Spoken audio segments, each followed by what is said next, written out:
Nick's even put how long we're doing stuff for. Kickstarters is not 15 minutes. Yep. We're not doing 15 minutes on Kickstarter. That's How what much you said. News and Kickstarters 15 minutes. Oh, combined. Right, 7.5. Literally so happy. Now he's being pedantic. That's optimistic. There you go. I'll definitely put it in. All right. 3, 2, 1. Welcome, dear listeners. This is episode 95 of the Devon Dice podcast, recorded on the 26th of February 2023.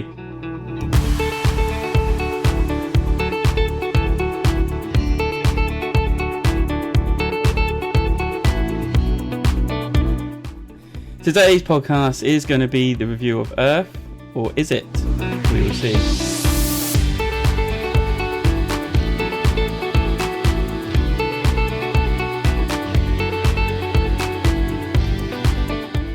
My name is Joel Wright, the host of this podcast, and joining me we have Nick Shaw, the podcast resident game designer. Hello, folks. And Dr. Lewis, the podcast classic board game. I thought you were going to say the resident loudmouth. I was putting a polite name in for you. Yeah. And no Sam today, he's away, so just us three holding the fort. So yeah, welcome guys. We started recording a little later than we thought we would, but we finally got onto it. We're hoping that this podcast is going to be at least an hour, if not hour and 50 minutes, because I'm tired of recording 2-hour podcasts. Not recording, editing 2-hour podcasts. So let's see how this goes. Fairness, I think most people are tired of listening to our podcast as well. No, the whole aim of doing these regular podcasts a month or two a month was to get it down to an hour 15 minutes, and we've not achieved that within 3 podcasts. So this is the one, guys. We're going to do it this time. Fingers crossed. Yep. Shoot for this. Let's do it. News. Let's do it. News. Right. Ethnos. This is a classic game. I love this game. It's getting a reprint and retheming of Archeos Society. I think it's Archeos. Yeah, that's Greek, isn't it? Yeah, so Ethnos is from 2017. And it's like an area control. I've not played Ethnos, so you probably do better, but it's an area control, basically. And it's been rethemed as a kind of temple raiding type game, kind of Indiana Jones style archaeology race. So I'm just doing some exercise while you were talking, and my watch was going off. Carry on. Yep. Oh, you didn't turn your smartwatch off again? No, I didn't turn my smartwatch off. Yeah, deducted marks for that. Yeah, so this is it's being rethemed as a kind of an Indiana Jones archaeological race. And I don't know, I'm fascinated to see how this is going to work as an area control game. There are no pictures of it yet, so it's hard to original was from Simon Games. Simon, and I actually didn't mind the original theme or the layout. It's a bit kind of like that was a bit oldie blandy. The artwork was kind of like the 90s fantasy style, wasn't it? Like like Concordia. The box is very kind of wargamey like almost, like fantasy wargame, and then the map and the components look like Concordia. Yeah. Kind of old style. So they are upping the quality of the artwork. Based on the cover. Cards look like they're from like a 1980s game. Yeah. So all we have of the new version is just the box cover so far, and its new publisher, Space Cowboys. We'll see what they make of it. I just can't. I'm looking for the minis in it. How did Simon release it? No, back then the minis were just those little discs, those little 3D stackable discs. I don't understand I don't know how they charged £3,000 for shipping with just a few little. No, I don't think it was a Kickstarter. That's probably why. It wasn't a Kickstarter. They do release retail games just straight to shops. Yeah. And this was one of, because I think this was their first one they did since coming out on Kickstarter, and it surprised everyone, saying a Simon game that's not gone to Kickstarter. What's going on? What's wrong with it? Doesn't have minis. Yeah. God, I bet those shops struggle with that postage price as well, don't they? God, that's per board game as well, isn't it? Gosh. And do you know what? There's probably at least more. 5 or 10.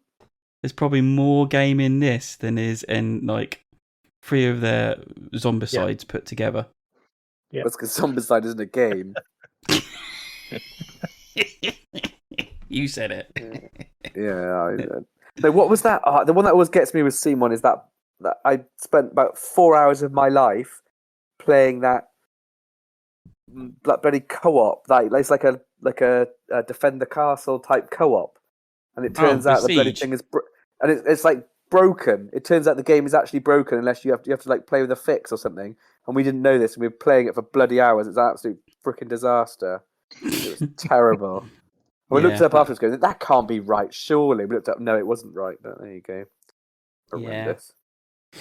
Yeah. They didn't get it. They don't get everyone right, do they? They just. They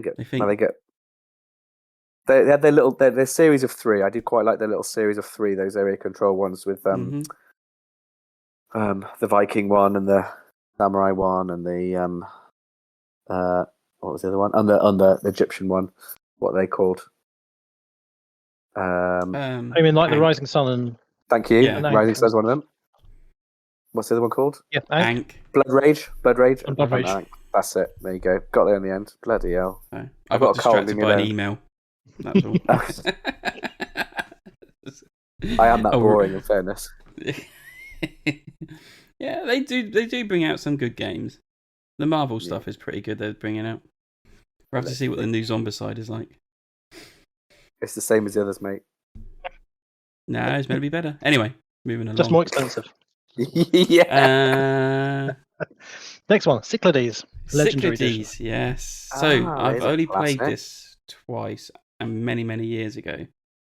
It's some kind of weird auction game, but you're placing these little miniatures around. And it was kind of the sequel to, no, not Caelus. Kemet. That's it. Yeah, they were in the same group as Kemet, wasn't it? Yeah. Yes. Yeah. But this edition, again, is being brought out by a new publisher. And it's got all the expansions they've released so far in this. So this is why it's the Legendary Edition. So, but I mean, having a look, there's quite a lot of expansions. There is quite a few, yeah. There was a lot of promo stuff where they crossed it over with Kemet.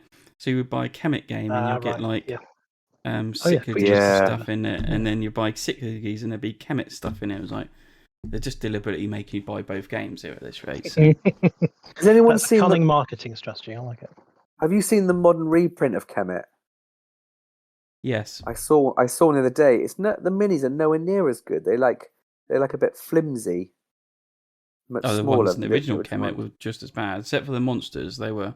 Yeah, no, the monsters is what I'm talking about. Oh right, yeah, the monsters were solid in the first one. Yeah, they were proper chunky. These ones look like I was worried they were going to snap looking at them.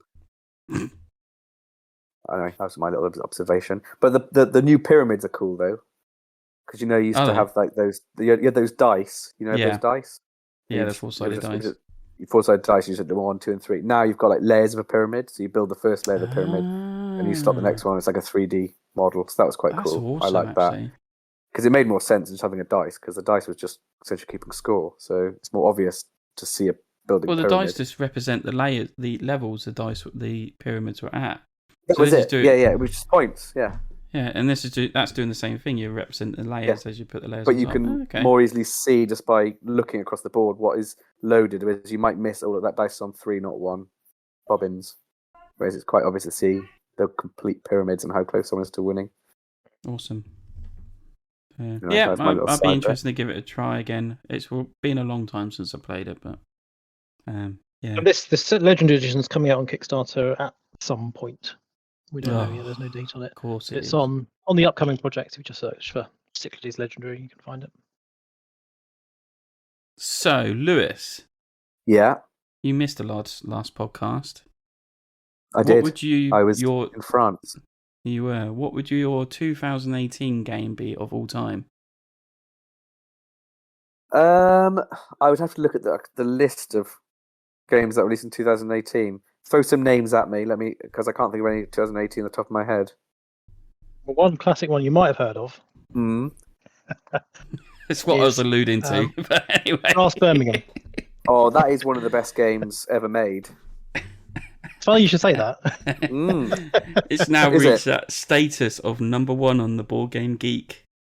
I can see that. It is bloody good. It is bloody good. Now, you're really the only one out of all of us that have played it. Yeah. I mean, I played half Sam a has game. as well, hasn't he? Oh, what is he? Yes, Yes, he has, Sam yes. loves the brasses, but Sam swears by Yorkshire. He which likes is the Lancashire, original doesn't he? Yeah. Lancashire, that's it. Mhm. Which is the original brass. Yeah. I can't see how, because it's the same game, but Brass Birmingham is the same game but without beer, and beer makes that game.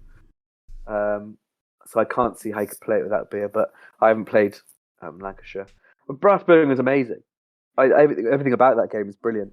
It gets to a point where you're like an hour into the game, and then it just suddenly goes, oh, and by the way, canals are useless. So literally everything you've been doing just gets stripped off the board, and everything you've been building and working at is gone, and you're like, no. But for some reason, it's amazing, and you're like, but that is so cool. I don't know why it works so well. Normally, I'd be furious about such things, but I'm not. I wasn't. I was just even more excited. It is really good fun. It's an exhilarating game. It's very, very fun. Would you say it's deserving of the number one spot it holds at the minute? I certainly. I'm not sure. Is it my number one? It's definitely good enough to be talked about in that league. I don't hear the name. What I go? What? That's number one. That is an absolute joke. If it was Scythe or something like that, it's like, oh, for goodness sake, or another bloody Pandemic Legacy. Oh, for goodness sake. No. That Brass Birmingham is a real. It's a really, really good game. It's definitely it's in that league. There's a few other names I could throw into that hat, but I've got no concerns with that being a number one. And another Martin Wallace, your fan, Martin Wallace. Well, no. I mean, no. I don't think he's my fan at all. I don't think he knows who I am. You're his fan. Well, as I say, I just like You're a mixed bag, his fan. Yeah. Well, up until about 6 months ago, maybe a year ago, I was pretty anti Martin Wallace, and then I actually played a few more of his games, and it turns out he's actually a bloody good board game designer. Yeah. So it's been a bit fascinating watching it go through this week alone. I think it was last weekend. I messaged the guys on our Discord chat, pop along, join in with the conversation, and I said, look, what's at number one? And it was Brass Birmingham. And I think the next day, Gloomhaven had made it back to number one spot because all the Gloomhaven fans had gone and downrated Brass. So funny. And uprated Gloomhaven. I forgot about that. Just posted in our chat on Discord. One of the ratings on Brass Birmingham at the top is rated a 1, Gloomhaven better. That's literally what it says. I mean, Gloomhaven's not better. Gloomhaven's shit. I own it. Dear. I couldn't get past the third mission. I was like, this is the third mission. I'm doing the same thing over and over and over again. How is this fun? And how is this sightline? It's just weird. Like, but if you like a game like that, go and play Diablo. Like, that's a brilliant game. If you like games like that, they're much better. Like, and you haven't got to sit around doing the same thing. Well, you do the same thing over and again in Diablo, but it's more fun. There isn't annoying sight lines and that either. What's even more funnier now is that Gloomhaven has gone down to third spot because of the Brass fans downvoting it. And Pandemic Legacy Season 1's gone up to second spot. It's just hilarious. Yeah, I mean, but why is Brass Birmingham taking so long to get there then? I don't know. It's one of those. It's been out for a long time. I think it's a slow burn, and I think Gloomhaven has started dropping probably because it maybe a bit, but well, I haven't played it. I can't speak to that. But I think Jaws the Lion and Frosthaven are probably diluting that rating system now. They're pulling votes away from it. Would be my guess.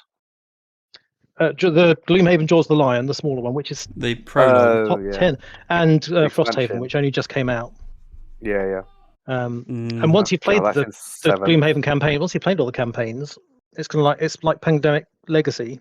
Once you've played it all, your rating doesn't really change. But if you're reminded of it, you might go, "Oh yeah, I quite like that," but now I haven't played it in 3 years because I can't play it again. So I'm going to downgrade it a bit. So just enough people drop down that rating, it'll just let Brass Birmingham rise up further to the top. So let's have a quick run through the top 10. So we've got Brass Birmingham, brilliant game. Pandemic Legacy. I mean, Pandemic is a great game, but yeah, it was being done. Pandemic Legacy is good. The season 1 is good. Now I've completed it. Yeah, I enjoyed it. It was good. Pandemic is good. Like, it's fine, but it's not a number 1 game. I would say it's number 1, but it was fun. Not even a top 10. Gloomhaven. I mean, it shouldn't be top 50. Arc Nova is a decent game. It's a. I think that's going to be new number 1 very soon. I think that'll rise up. Yeah. I don't think it'll make one until it gets an expansion. That might push it up. Twilight Imperium 4th edition. It's not a game, is it? It's just watching. It's an experience, is what it is. Yeah, I don't want to experience when I play a board game, and I don't want to waste 5 years of my life doing it. Number 6, Terraforming Mars. I mean, it's just like I have issues with Terraforming Mars. Used to be number 3, Terraforming Mars. It's not the worst game in the world. It's a top 50, isn't it?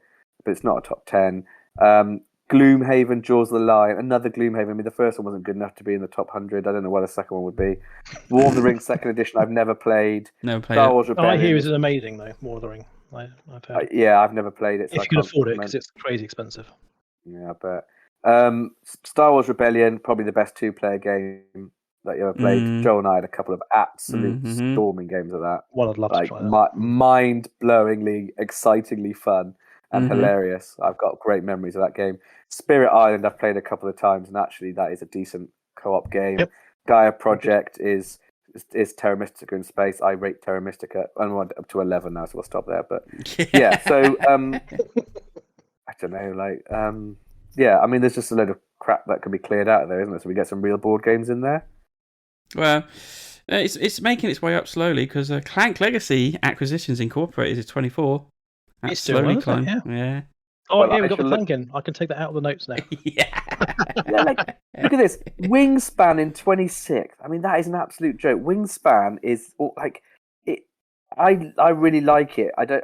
But if you were to kind of like break it down to like board game perfection, Wingspan has ticked so many boxes for so many great board game design. As high as number 19. Wingspan. That is a top it's just 10 game. I mean, it's twice the game of Gloomhaven. It's 3 times the game of Terraforming Mars. Twilight Imperium needs no comment. It's just silly. Why are these games down here? Like, I want to bring back the real board games. There's so much crap. It is all down to who rates it, and it's based on people who use Board Game Geek, and therefore they are usually fairly hardcore gamers, and that's what you see in those games. But those aren't hardcore games. But Wingspan is not a hardcore game. Wingspan is a fairly light for gamers. It's a fairly light game. It's very good. Clever. Very, very. But if you look at it, I mean, we're going over it a bit. Like Wingspan, for example. I mean, I remember reading a little article from Jamie Segmar where he said like Wingspan's on its 8th printing, so far. Oh, it is evergreen now. It's amazing. So good. Viticulture's only on its like 5th or 6th printing, and that's been out a lot longer. Yeah, and that's because Wingspan's been Viticulture is there as 32. How is that number 32 when this dross is above it? I mean, but Wingspan's been pushed everywhere.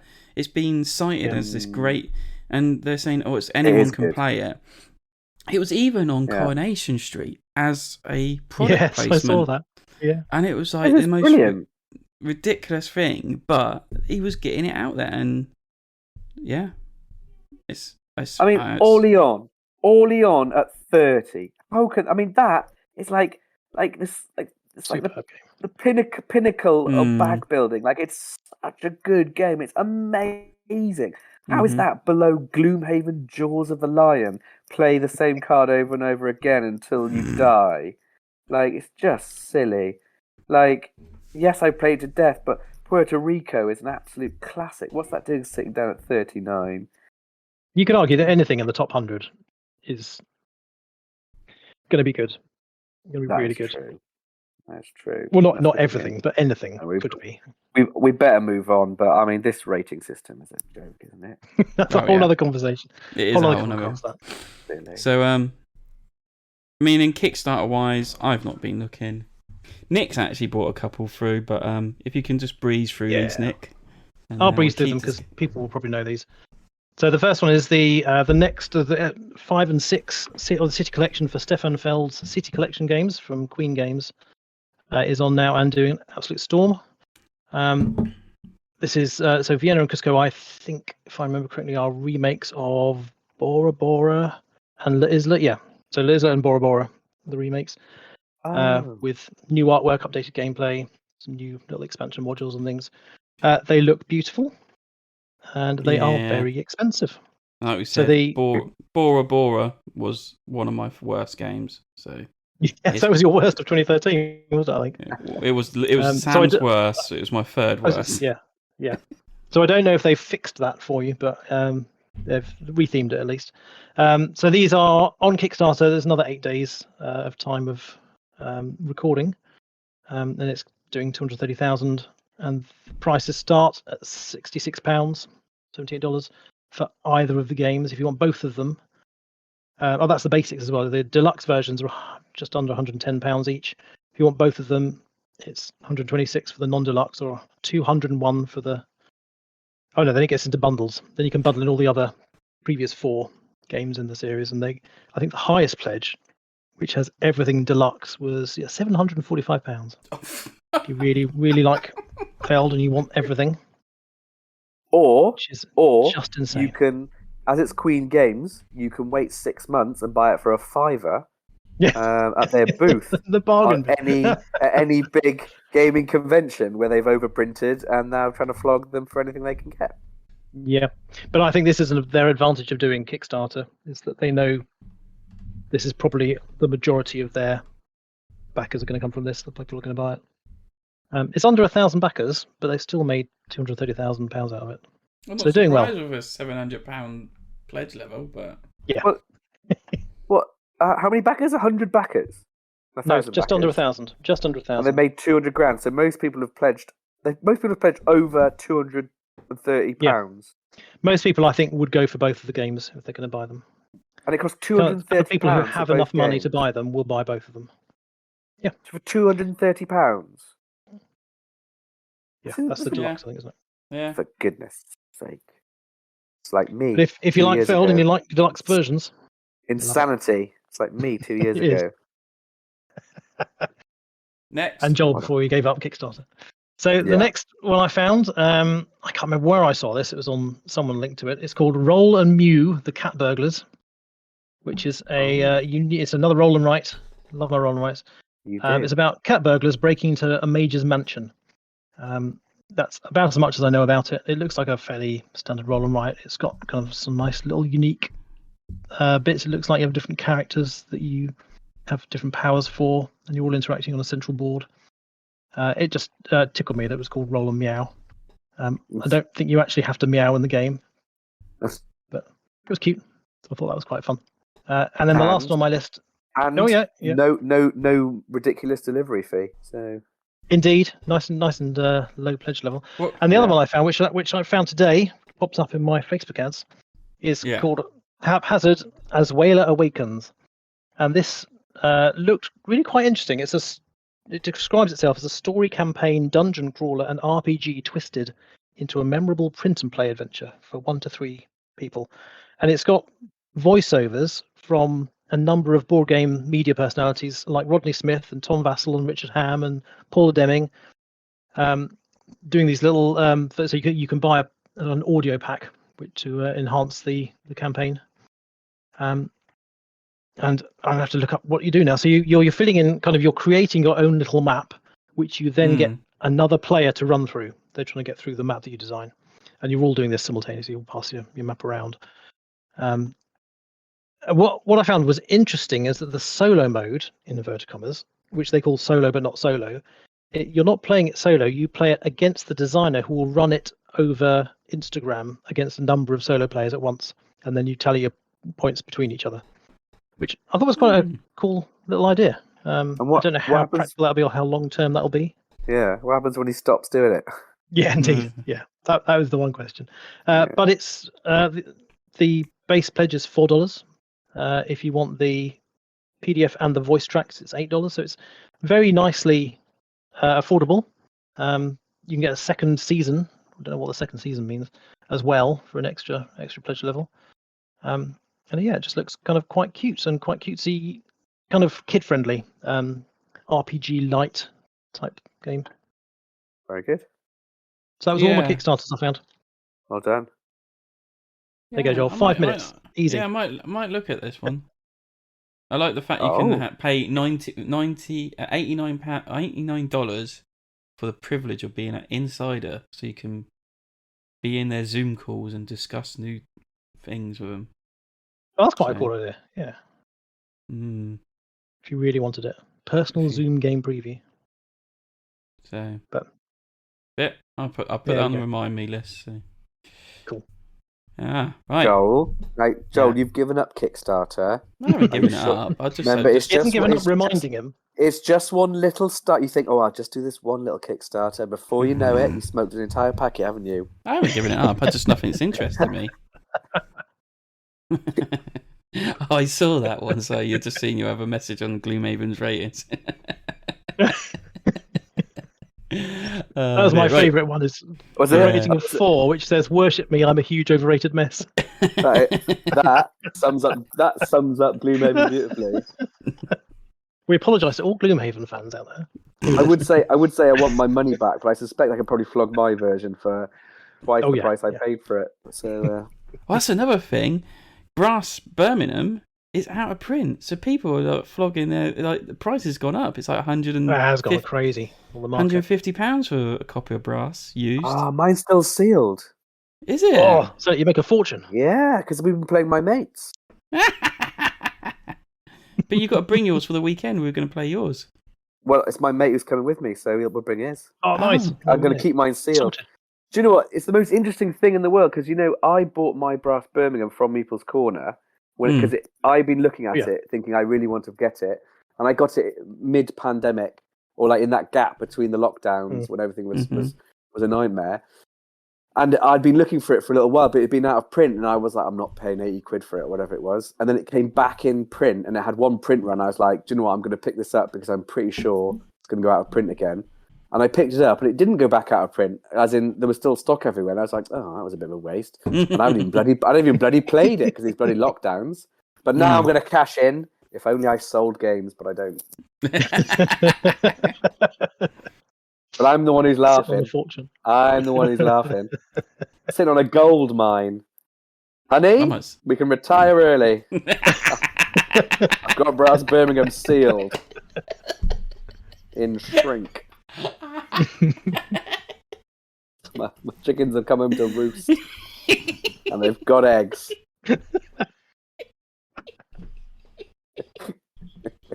Love it. So let's move on to games played. Before Joel loses his breath entirely. I think you've broken Joel entirely. Who's laughing now? Yeah. Oh dear. Right, compose yourself. Anyway, right, yeah, so getting on with games we played. I'm going to go with, because I don't think we've ever spoken about this game, Tumult Royale. No, that's not how you say it. Tumult Royale. Tumult. So this is actually someone else's game. I went round to play it. Actually, a family member. Got to be a bit careful here how I do this. So it was their game. They said they played it loads. They love it. Brilliant. I said, okay, let's give it a go. They put it out, set it up, and they're like basically like going, oh yeah, we just need this, and you have to start with 30 and blah blah blah. I was like, oh, where's the rules? And they was like, oh, we lost them ages ago. And I said, I got the boy to look him up because it was his fault for losing them. So he was telling the rules. And I was just like, okay. Then we're playing this game. So the game basically is your royalists, and you're trying to put your statue around the lands, but you need to get resources. But the trouble is, you don't want to grab too many resources, because if you grab too many resources of a type, then the peasants are going to be up in revolt, kind of thing, because like you've not left them with anything to live on. So yeah, you've got to be kind of careful. So it's like this: all the tiles are face down, and they've got there's 3 types of resources: bread, marble, hammers, Don't know what the hammers are. But anyway, what would the peasants need marble for? That's what I want to know. well, this is it. I don't know. Maybe it's stone. I don't know. So anyway, if only you had the rules to check. And you've got yes, that's it. And you've got 30 seconds, and you can turn over tiles and look at them, and then you can decide whether you're going to take that tile or not. And if you take it, you put it in your area. Once the timer's up, or you can stop whenever you stop and you reveal how many materials you've got. You also reveal what's left, and if there's not enough of a type, say there needs to be 4 of everything left in the middle. If there isn't, then it's not happy days for you. And then you also look at who was the greediest out of them. So they're telling me this, and then every time they were like saying, "Oh, you count up all your materials," and I was always seemed to be the one like have been over. So, "Oh, you're the greediest. You have to do this. You lose this. Blah blah blah." I was like, "Okay." And every round it's just like, and the boy was doing really well, and the dad wasn't doing too bad. I was just being left behind. I was like, "This ain't feeling right to me." So then I'm on Board Game Geek, and I'm looking at, found the rules, and I started reading. And within the first page, I'm like, "This ain't right." And then I'm getting to it, and it's like, "This ain't right. This ain't right." And luckily, they had to go off to go to the dentist quickly, so they went off. And so I'm reading it, and I was reading for. This is completely wrong. No wonder I'm doing so badly. This is wrong. This is. So while they were gone, I reset it up again and restarted it. Yeah. And the boy comes back, is, "What? Why is this like this? What's going on here? Why is that moved up? Why have you? Oh, you've restarting the game." Like I said, "Yeah, we've been playing it completely wrong." He was like, "Okay then," because at the start of each round, these tiles that are face down, we're all meant to take 3 tiles out and put them to the side, so it dwindles down the numbers in there. And it really changed the game up because we were just leaving them all in. It was like, there's enough tiles, there's plenty left over, and I've got loads of resources. But this never trust a muggle. Never trust a muggle.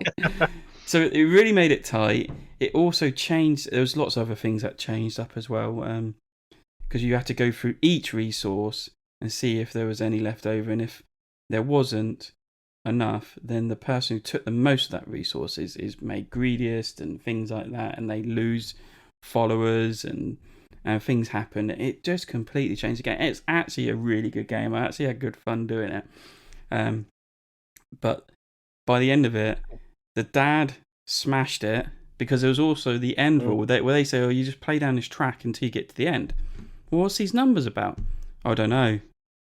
Yeah. I was like, okay. So I looked it up, and it's basically, when you get to a certain stage of the rounds, you look at who's got the highest statues out, who's got the most statues out, and who's got the least statues out. And if the number is the same or greater, then the game ends then. If not, you carry on to the next round, and then the number gets smaller and smaller as it goes down, which makes sense, kind of thing. And the dad, we got to that. We got to the second last round, and he just smashed us. He was the winner. The boy was like in third place, and I was in second. And the dad was cheering. He goes, "Yeah, I've never beaten him at this. It's brilliant." So it sounds like he was making up the rules, so no wonder he didn't beat him. He goes, "Oh, that teaches me not to make him just read the rules himself then," because he sounded like, if it must be one of those things is that he read it once, then they played it, and then they played it another time, and the walls got a bit fluffy, and they probably couldn't be bothered to look them up again. So that's what happens to Monopoly. Well, it does, doesn't it? Well, I'd like to say, if you are careless enough to lose your rule book, then you deserve everything you get. That's all I can say to that. So yeah, just unbelievable. Say at least he wasn't happy. You've ruined his game that he always went like. Oh yeah. So was the game any good? I did actually enjoy it. It was one of those games I think was in the works for like you could pick it up for like 5-10 quid or something. It's the designer of Catan, same designer as Catan. Oh yeah, his son. Yeah. Last check. Yep. Oh, and it is. I still rate Catan. I don't care what people say. I can't play it I can't really play it because I massively overplayed it for about 5 years when I was getting into board games many moons ago. But I still rate that game very highly. So yeah, that's Tumult Royale. So Nick, Very nice. what are you bringing to the table? Oh, what shall I do? So I'm going to talk about one. This is a game called Captivade, which is by a local designer here in Plymouth. Who did his own print run. He's printed it himself. And I say he is uncredited, so I don't know what his name is, but it's like his company he's run. Mm-hmm. And yeah, he dropped a copy of this game off to both the Twist Board Game Cafe locally and the Neutral Ground CCG shop, which is where we play our Monday night games, asking for people to try it. So I thought, right, well, I'll take it and give it a go. It is a game in which you are playing as secret agents trying to capture escaped criminals, and you're playing as the criminals trying to stay away from the other agents. And each agent has an affiliation with one of the escapees who they think is innocent, so they're kind of helping them to try and escape. And you win the game by capturing all the other escapees, basically. So you're all kind of working together to try and capture everyone else's escapees, but you know whose escapees are affiliated to the agents, so you also know maybe if they're helping them or not. That's the idea of it. It is not very well designed, I would say. Sold. Well, saying that, I will caveat by saying I've only played it 2-player, and the rule book is really not very good.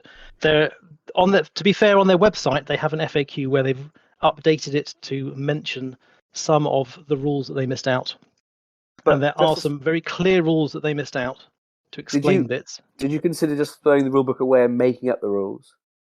Yes, at one. Well, actually, in order to finish the game, I actually had to do that. That's quite a popular move, I hear. I like the callback. That's good. So to play it 2-player, you're basically playing two. Well, I say you're basically playing it. It doesn't really say exactly. It says that each agent has 2 escapees they're affiliated with, and then doesn't mention anything more about it for the rest of the rulebook. So we kind of had to fudge that, and we just played 2 agents and 2 escapees. I can see exactly where they were going for with the game, what they were trying, and I commend them for that. I think it's very nice for them to have done this self-publishing route. They really believe in the game, they're pushing it, and that's great. I think they needed to blind playtest the rulebook because it just doesn't work as is. And the basic mechanics of the game are okay, where you get to move your agents around the map, and your escapees are moving secretly, so you write where they are on a little piece of paper that you have, like a little scorecard. And then the agents can say whether they've crossed over the paths of any of the escapees within the last 2 moves. And then there's some weird dice mechanics where you have to, if you're an escapee and you're seen, you have to roll a dice to see if you were actually seen or you escape. Or you might roll a wild, which means you then draw an event card, and the events are on a par with the Monopoly chance cards. So it'll be you gain £200. Oh, okay. You lose £500. Oh, right. You can't move for the next round. Oh, great. Sounds like a strong mechanic to me. It absolutely did not need that at all in the game. Some of the events kind of work, where they say no one can move more than 2 spaces or something now this turn. And that would have been fine. I think a little event deck would have been okay. But it really just didn't work, especially with 2 players. It just didn't make any sense at all. I don't know why they say it should be played with 2 players. I'm going to try playing it 4-player to see if it is any better. I'm not holding out much hope, but I'm willing to give it a go because I want to support local designers. I think that's really great that they've tried it. But so far, not a game for me. Could this be a good game if it had the right support behind it? I think it would be a perfectly adequate game if it had the right rules. And if they got rid of the wild inconsistencies of the events that came out. It needs a developer to work on it. I'm not volunteering for that job, but it needs it needs a company to develop it, because it is a good idea which has not been implemented all that well. The production, very nice. The actual production quality is pretty decent. The cards could do with some linen finish because they stick together at the moment. They're not very good quality cards, but the rest of it is really nice. It's got a vacuum form insert. It's got a little flip pad for the weeks to keep track of the rounds. I like that. I like that novelty of the flip cards kind of thing. Yeah. What round? Yeah, the little week calendar. Which that's another thing they forgot in the rule book is they say send it to week 1 and they don't mention it for the rest of the rule book, so you don't know what you're meant to do with it. But I think it could work. But I think there are other games which do this kind of thing much better, and that's my worry: is that it's going into a market where there are very good hidden movement deduction games. Yeah, the best hidden movement game I've ever played is still Nuns on the Run. What a classic! It's so I nearly got running around on one reach, not get in trouble. I nearly finally laid my hands on a copy of it, but let's not bring that up again. What, on the Nun or Nuns on the Run? No comment. Once you've finished like redesigning this, Nick, do you think it's worth the number 1 spot on Board Game Geek? Well, if I'm going on Lewis's recommendations, I think it would be just above Gloomhaven. That's not hard though, is it? Fairness. Okay. Any proper game. So, Lewis, what have you been playing? What have I been playing? I'm glad you asked, actually, Nick, because I have actually played a new game, which is shock horror, which is quite exciting. And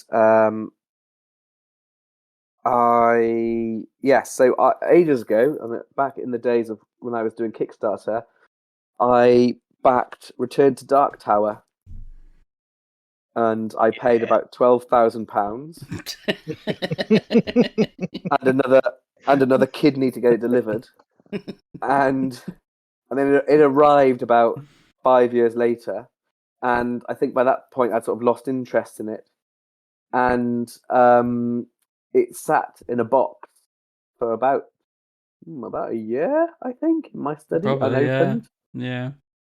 And my niece came round who loves board games, and I should play more board games with her, really. I used to play board games with her and her brother got a bit old, but she still really likes them. And they came round for lunch, and they had a spare afternoon, and she had a spare afternoon, and I had a spare afternoon. So should we play a game? I said, well, I've got this new one we could play. I've never played it, don't know how to play it, don't know if it's any good. And she said, let's go for that. So it's obviously by the same designer as Pandemic. And I don't know if anyone knows about it. It's based on a 1980s electronic game that people kind of loved. It was kind of that was a competitive game where you essentially were all trying to battle the evil in this kind of tower that apparently was this kind of electronic marvel that you kind of looked into, and things lit up, and there were sound effects and animations and all sorts of bits where you battled things and fought throughout the kingdom and did missions, and then you had to battle the final lord, and then it was the first person to defeat it, I understand. This one is now they've redone it. Restoration Games have redone it, remade it, and it's now a cooperative game. It uses an app, which upsets some people, and it still has its electronic tower that kind of sits in the middle, which basically acts as like a cube tower, randomizing which side of the kind of four parts of the board that these kind of little skulls are going to come out, which are basically like cubes from Pandemic that are bad because they build up in areas, and if you get more than 3, it blows up, and that's bad because it kills you. And it's interesting because you're kind of like a hero, but you're more of a kind of like a king or like a leader, because you kind of collect warriors. You can have 30 or 40 warriors with you in your kind of host, and that's kind of one of the currencies. And there's another currency that's like spirit, and you can upgrade, but you can upgrade yourself to give yourself more powers. And then you kind of use the app, and it's quite clever because there's I think there must be at least 8 big bad guys that could be in the tower, and there are probably another 10 kind of sidekicks who help you, and you can, as well as then there being about another 10 different enemies, of which you pick kind of 3 each game, all of different levels, and so you can kind of randomize it, and the game plays completely differently depending on which bad guy you've got, compared to which person you've got helping you, compared to which kind of enemies you've got on the board. So that makes it, it's got a lot of variability in there, and you basically kind of get set this kind of mission, which could be anything. The ones I've played are, one of them you had to kind of go and find these, kind of explore these 3 dungeons and pick out these bits, and then you could go and unlock the tower, and then the creature from inside the tower comes on the board and you can fight it. And the other one we played, you had to collect a certain number of treasures, which were kind of like things you can buy from a market, basically. But certain treasures, you had to get a certain number of those, and then you could do it as well. And then the bad guy comes out, and you sort of fight him. And it's interesting. It feels very much like Pandemic, although, like I think I've hinted many times before, I love Pandemic, but I've done it to death. Whereas this felt a bit more fresh. I've now played it a couple of times, and it surprised me because I was expecting it to be terrible. But it actually surprised me. I really quite enjoyed the game. Both games. I think both games are on a good couple of hours at least. But I was kind of enthralled from start to finish. It's very well produced. I've got the kind of, of course I did Kickstarter. I've got every single luxury there is, including all. So the base game comes with, for the bad guys, you've got these little kind of cardboard hexes that go on the board, but you do get a model of your hero. I've got little plastic models for every bad guy in the world. But I think normally I would say that it kind of all that kind of overproduction is bobbins and adds nothing. I don't know why I buy games in miniatures; it upsets me. But actually, we felt the models were really good quality, and both of us agreed it kind of added a little something, having the enemies kind of building up and stacking all over the board and things like that, which is quite interesting. The app is well made, but not overly intrusive. And it's a good way of kind of putting in kind of random events and other things that you wouldn't. So it adds something, as well as kind of randomizing. I mean, the enemies are just a deck of cards, so that could have been done without the app. Well, yeah. I'm trying to find pictures of the app at the moment. Yeah, the app's absolutely fine. It works very well. We had no problems with the app.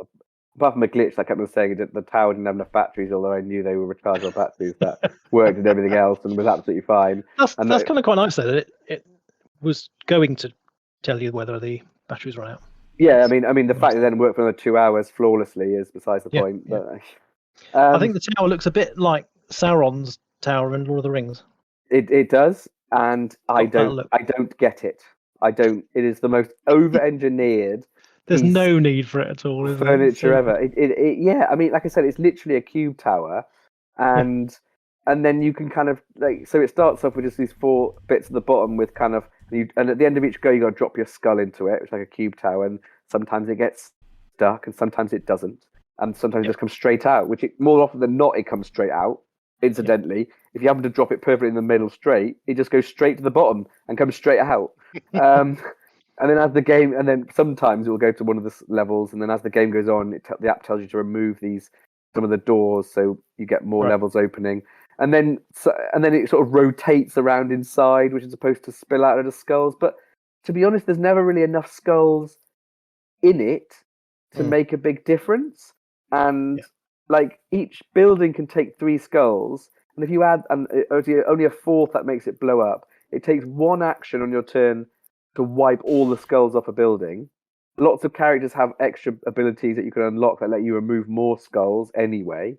You've only got, I think it's 24 skulls before you lose the game anyway, because if you run out of skulls in your supply, you can't put them back in. So it's just a bit like where the skulls fall doesn't really matter. Like, you still need to clear them up anyway, and you're going to clear them up before things really get too badly hit, which you do. We've never lost a building when we've played, and it was just like, I don't really get what the point of this tower is. I mean, it does, one of the sides, like when you've removed the door, does have like a little lit up kind of symbol, which is a symbol for an action, and then if that happens to be facing you, then that action just costs a little bit more to do. You can still do it. It's not like you're forbidden from doing that action. It just costs a little bit more, and not even that much. Like it's just like I don't really get what this tower does. The most horrendously over-engineered. I don't know why it exists, but the game is actually is fun. The tower, I mean, yeah, it makes sound effects and it adds to the atmosphere, but yeah, I don't hugely know what the tower added gameplay wise. But you didn't need all the rotating and the other bits. You could just made like a that's true. a better just a basic cube tower. Yeah, and one actually works quite well. Yeah, I think it is one of those things. Oh, we could make it do this and make it do that. Oh, we can do that now. They couldn't do that back then, and I think it's just there's just not enough cubes that go into it to make it work. That's the point. Like you only add one at the end of every turn. There's only 6 seasons, so it's like it's not a huge amount of skulls that go into it in order for them to all stack up and then suddenly pop out and be like, no, there's no real jeopardy from opening a door, like because it's like, oh, a skull's full now. All right, we'll just put it there because there's 4 buildings here and they can take 3 skulls each, and 2 of them have got 1 skull on, and the other one's got 2 on, so we can just put it anywhere really, and it's nothing bad's going to happen. In fact, I'm actually going to put it here so I can have 3 there. So when I go there on my next turn, I was planning on clearing that anyway, so I'll just get an extra skull. Thank you very much. Like it didn't feel jeopardy enough. Do you know what I mean? Like it was, it almost needed to be filled up before you start, and then start playing, and then it's like, oh no, this could be horrible. But then I think I would be annoyed by that because, like, well, now I'm a bugger just because I haven't opened the wrong door, and I think that would annoy me more. Whereas this game is a bit more Euro tight in that sense. It seems not like it's not, but it is, I think. But the app was well made, and I surprised myself with how entertaining it was. I do quite like a co-op, and actually it was actually really quite a good fun co-op. Like it's got certainly wasn't a challenge from game one. I mean, the first game we played the recommended introduction settings, but after that, when I played with my 8-year-old, he just pressed random, and that's it. We played random boss, random everything, random enemies. Yeah. In fact, yeah. It was fine, really easy. Wow. We'll see what it is like at the weekend then when you bring it. I shall bring it along. Cool. So our next section is going to be the review of Earth. Now, here's the disclaimer: we're not going to do a full review, mainly because the idea was, well, we kind of have in a way. We played it online on Board Game Arena. We've played 3/4 of a game. I mean, I've played a couple. Not even 3/4. I might be. You played through a couple now. Yeah, I played a couple, but it's async, and I don't think we're going to do it justice on giving it a full review.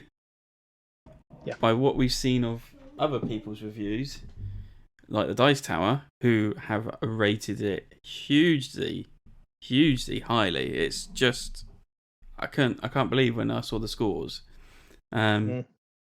That I thought, right, let's not do a proper review of this. Let's just, I don't know, give our first thoughts, and then hopefully one of us will acquire a copy, and we can then play it in physical form, and then hopefully give a better opinion on it. Because if you want to know Sam's thoughts, it was completely opposite to Dice Towers.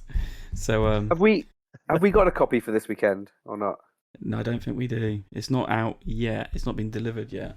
There's only a few people right. got it, like Paul Grogan. So yeah, we're not going to do a proper review. I mean, so far, I think it's growing on me. The more I'm playing of it, the more I'm getting used to the cards and working out what I'm doing, and it is slowly growing on me. At first, I was a bit like Sam, going, "What is all this about? What is going on?" But the more I'm playing it, it's a slow burn, and I think once I probably get a proper copy in a minute, it might actually go, actually, this is actually pretty good, and I'm hoping that's going to be the case. I think it's quite the BGA version is quite overwhelmingly full of information. There's just cards everywhere. There's icons everywhere, and you can't see everything in one go. Whereas in physical form, you'd have a hand of cards, you'd just be holding them, and then your tableau would be out in front of you. Would be fine. Your board would be out there. The main section would be in the middle. Would be fine. I think a lot of the problem is that there's just, especially because this is a game where you get a lot of cards in your hand. I mean, just looking now, I've got sort of 16 cards in my hand at the moment, and that's probably average for most of our games so far. Yeah. I mean, I had powers that let me draw cards.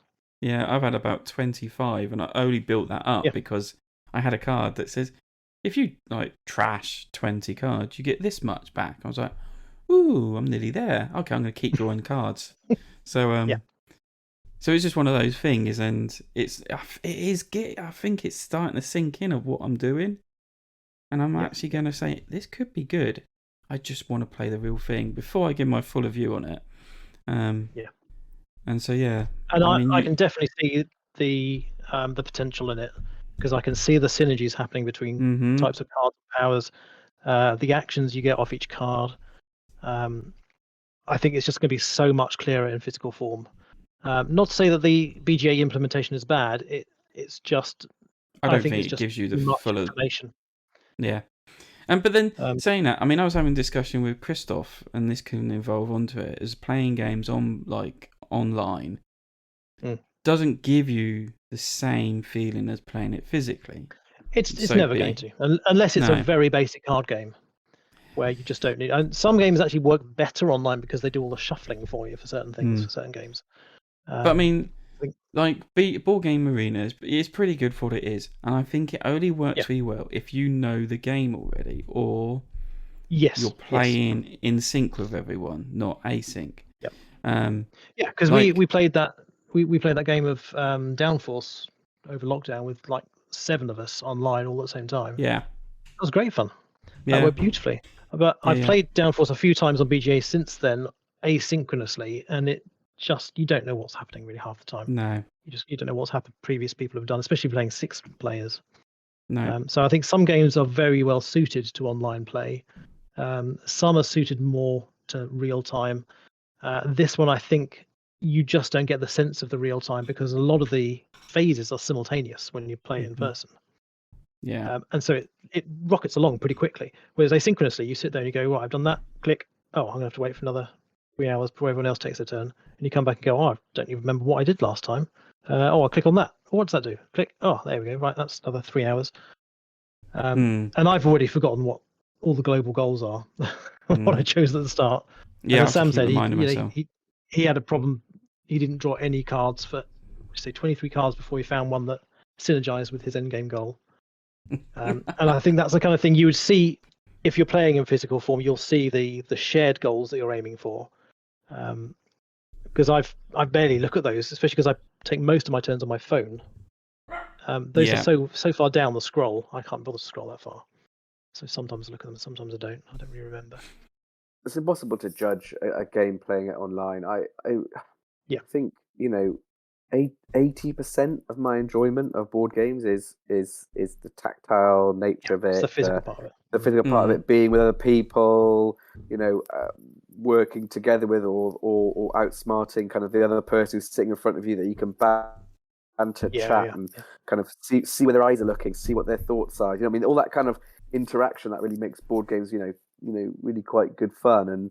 And I just, if I need to play online, I will just play a computer game. Let's just play Mario Kart. You want to play a game online? I'd play a game online anytime. Let's go play Mario Kart. Why not? Like, sure. But let's not play a board game online. I don't. To me, that's just some I do. I mean, I've played a lot on Yukata. Probably 4 of which I've actually picked up physical versions because I enjoyed the online version so much. So it's definitely possible to do to actually play it and enjoy it online. But this is one that I think is just that little bit too complex to, if you don't know the game and haven't played it in physical form, to play it online. Even if you know the rules, because I read the whole rule book, I know how to play it, but you just can't see everything enough. There's too much stuff to see. But mechanically, I really like the idea of it. There's not a lot of player interaction directly, but effectively every interaction is positive because the actions you choose, it's the kind of in the style of Puerto Rico and San Juan and Race of the Galaxy. You choose an action and you get a better version of it, but everyone else also gets to do the same action, just slightly weaker. So everyone's doing something on everyone's turn, and nothing is really bad. This is one thing that Mike Delisio said in the Tice Tower review, is that you never have a bad follow action. Even if it's not the one that you wanted someone to pick, you think, well, that's still great. I can still do stuff with what you've just done. So you can always do something, which is really nice. Design. Yeah. I really like the way it does that. That's the problem with Puerto Rico, with that kind of design, and that was one of the originals, if not the original that did that. Was if you got to the point where I'd play with people, and if there was a new person, you would just try and position yourself to the left of the new person, because then the Puerto Rico broken question. You were definitely going to win, and I would try not to fight for that seat. I'd watch the other people do it. Like, oh, you bastard! I was like, come on, give it to come on. There's three of us who know how to play. I know how to play really well. You know how to play really well. There's other guy who's okay and the newbie. Put the guy who's okay next to the newbie, but no, he'd be like, I'll sit here. It's like, yeah, of course you will, you dickhead. Yeah. So I don't think this would suffer from that, because everything, all the follow actions are pretty good. As I said, there's nothing really bad. No. It's just a case of learning the game, learning how things interact, seeing, and because there's a lot of icons. You need to know what these icons mean. You have to work out adjacent or orthogonal cards to get bonuses and plan that. And it's, with 20 cards in your hand and a tableau of up to 16 cards, and you've got shared goals, there's just too much going on online. It sounds quite Everdell-esque. Has it got Everdell elements to it? Yeah, well, it's Everdell-esque in the fact that you're building up this tableau and the cards can interact with each other, and you get bonuses off them when you choose actions. But it's also Terraforming Mars-like, because you've got this big hand of cards, you're trying to build them out, and they give actions.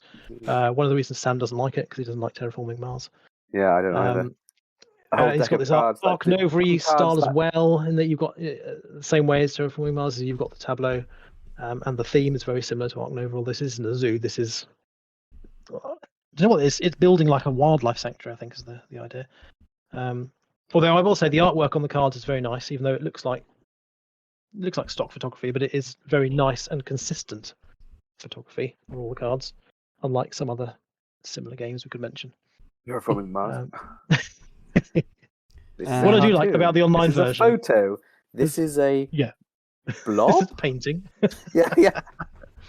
Well, what I will say, I do like the little touches they put on the BGA version. If you look at the playboards and the main board, the playboards have these little shadows of birds flying across them every so often. Really little small details. And the main board has snow falling down very gently in the background, which is completely pointless and doesn't add anything to the game, but it makes it look really pretty. So I thought it was quite fun. Does it? I didn't notice that at all. I'm now very going happy to try to and play go to it. But I think playing in physical form, I think this would be a cracker once you learn it. It'd be really good. See, that's where you put me off once you learn it. Because you just have to learn the iconography, and it's not hard to learn. You just have to be taught it, and that doesn't take long.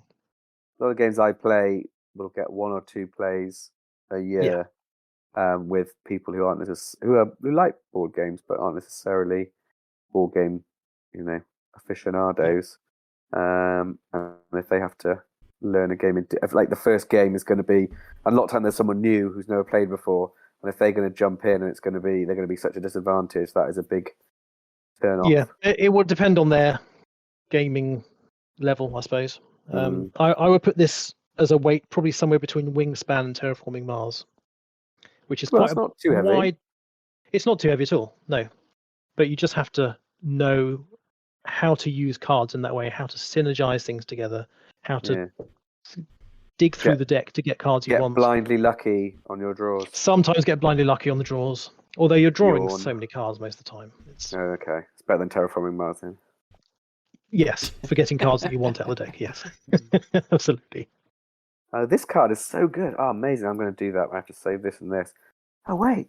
He just played the card that's exactly the same thing, but it literally cost him nothing to do. How is that? How is this a game? I don't understand. Ridiculous. I love Terraforming Mars, despite those silly things that it does. It's not a game for me. Yeah. But, I mean, I know lots of people love it, and I rate it much higher than the other rubbish that we just talked about in the top 10, so it can stay there. Yeah. It's the one I have the least gripe with. Yeah. Although the one gripe I'll say so far with Earth is that Joel has already claimed one of the bonuses, one of the shared goals, which is the have 4 events in your event stack. I haven't drawn a single event in my 30 cards I've gone through. Not a single one is an event. Really? It's not, okay. I don't know how I've managed that. Yeah, it's a shit game. Okay, fine. Good to know. Thanks for that. Yeah, you confirmed my suspicions. You've confirmed my suspicions. I thought as much, and now I've been proved correct. I also I haven't had to play the game. I've got no real concept at the moment of who's winning, because it doesn't show your current score. I'd have to go through and count the points on all the players' tableau and their personal goals. See, my wife loves that. What? Not knowing I think the score? Yeah, she likes to play the game. She hates seeing how far ahead I am, and she says it just feels pointless. She's like, she wants to have some sense that she might be able to win at some point. I never know. Like to sit there and know I'm never going to catch you. What's the point? I like to play the game and just we're all going to play. We're all going to try our own way. We're all going to have some fun, and at the end of it, we'll find out who won. Yeah. I don't like that, but my wife likes that. Yeah, I like to know where we're at. Do I have to up my game? Yeah. Well, it's just like, I've been trying to play this. What's it called? I've forgotten what it's called now. Lumen. Is that on BGA? It's on Board Game Geek. It's, Lumen the Lost World. I'll just look it on Board Game Geek. Yeah, Lumen. Lumen, and I have no idea what's going on with this. I'm like, I've tried to read the rules. Driven territorial war with a modular lord. Yeah, fascinating. I'm just clicking buttons and making my way through, and that's kind of the good and bad thing about BGA is it will enforce the rules for you even if you haven't got a clue what you're doing. Yeah, it'll let you do things legally even if you have absolutely no idea, and it's probably really bad strategically for you. You can just click away. Yeah. That's the nature of board games. Yep. That's me playing board games. But it's better than doing something like Tabletopia or Tabletop Simulator. Oh yeah, where they let you have to physically move it and know where you're moving it to, and Nah, I'm just going to do this. Just going to play this game. Like this. That's it. No one cares. Well, in real life, you've just got a table with pieces. You should be able to stick to the same rules. Maybe. I'm just taking my turn at the minute, don't I? Excuse me a minute. Right.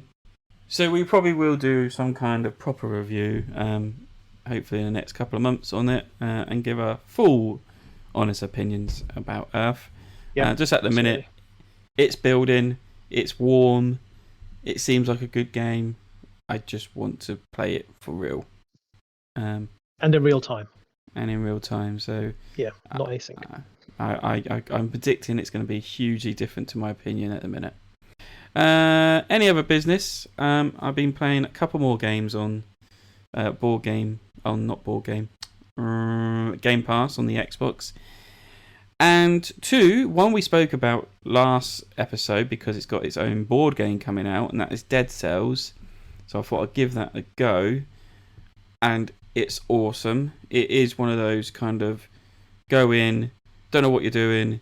It's platformer, side-on view, jumping up and down, kill stuff, die, start from the beginning again, and go through it. But as you do it, you get a bit more better, and you get used to what's going on, and like the arena or the cell of it, or what they call, I can't remember what they call it now, changes all the time, so you can't get used to going what direction to go, because it's always different. It's randomized, so you just have to like go for it, go in one direction, hopefully find the exit. You build up, you collect stuff, you spend it, you unlock more mutations, and then you actually might start from the beginning again once you die, with being a little bit more stronger. And it's like, okay, now I can do this now, because now I've got this unlocked and things like that. So I really enjoyed that. Not as much as it is roguelike, yeah. Not as much as Slay the Spire, which has already had its Kickstarter done. I've heard a lot of very, very good things about that game. Oh, it's amazing. I love it. That's exactly what the last person told me. It's so great. The fact that I'd rather just play this than anything else at the minute. Even Dead Cells has been pushed to the side now. I've got used to playing Slay the Spire.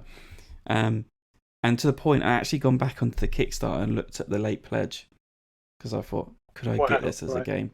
Yeah. And then I've actually looked at it and said to myself, no, because it'd be so much upkeep. When you die, you've got to reset everything back again, because you've got cards that upgrade, and you've got stuff that you do, and you have to put. And I was just like, I can't be arsed with that. Just play the game online, play it like that, just have fun. And it's a deck builder roguelike game where you start with a basic deck of cards. You start with one character and you keep unlocking more, and you defeat a monster. You get some money, and then you'll get another card to add to your deck. You go on to the next one. You defeat a monster, get another card. But you're looking at the cards and you're trying to see, right, how's it going to synergize with what I've already got? Oh, so my last card I got said about discarding. If I take this card which says about discarding, then I get this bonus.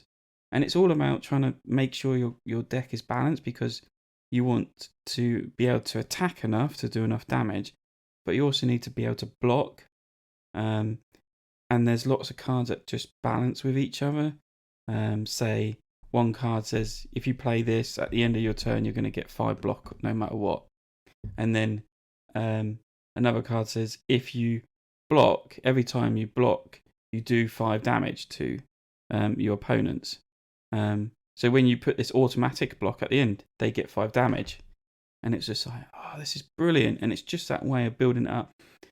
Basically, stay alive enough and try and get through 3 stages of getting through, like the first stage, which thing has an end boss.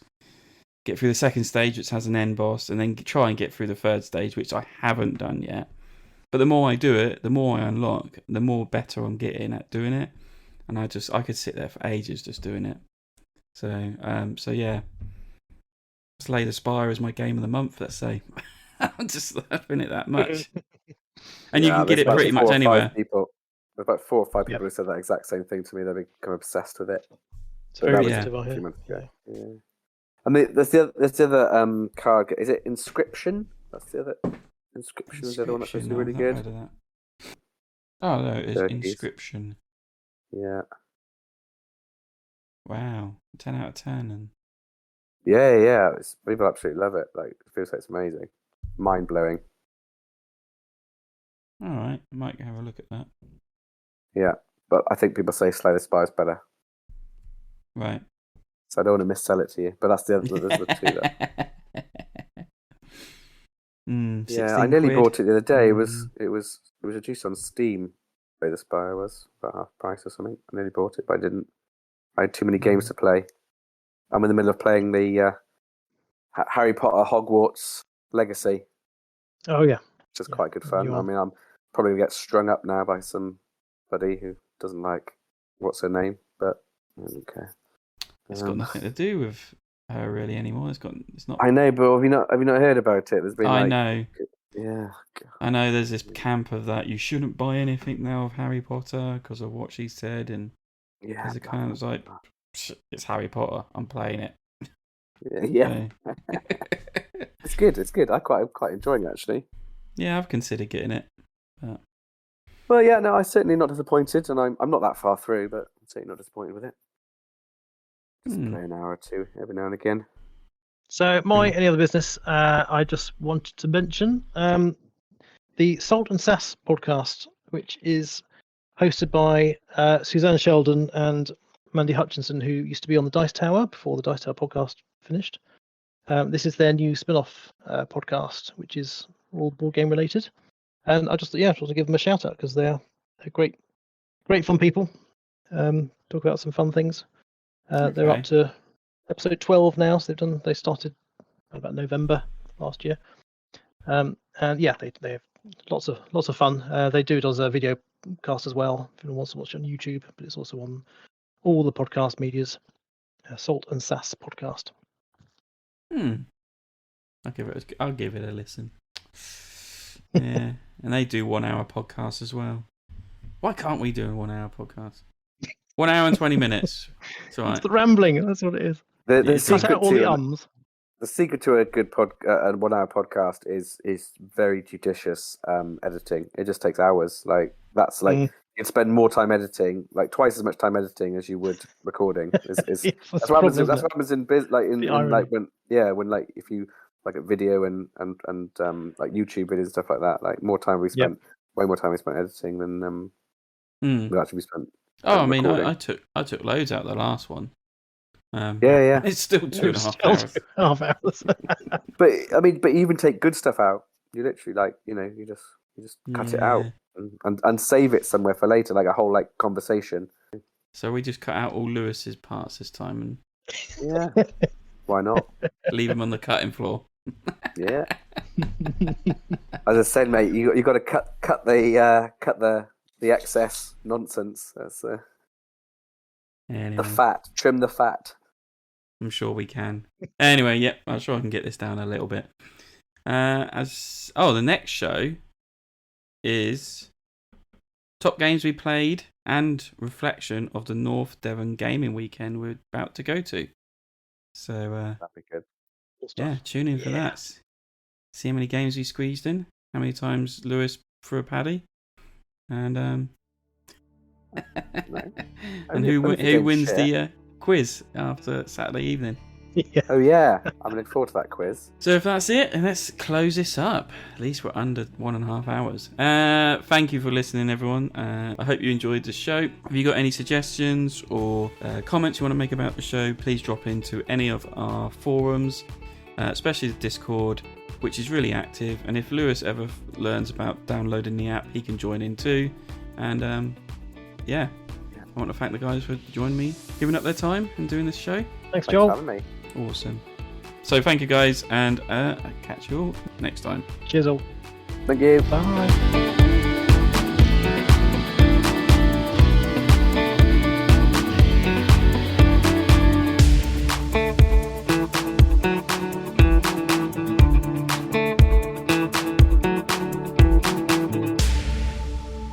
That went alright, didn't it?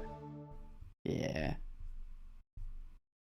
Those comments on Gloomhaven and thinking, they're so funny to read. Just to read through them. Worship me, I'm a huge overrated mess. It's so true, though, isn't it? Like.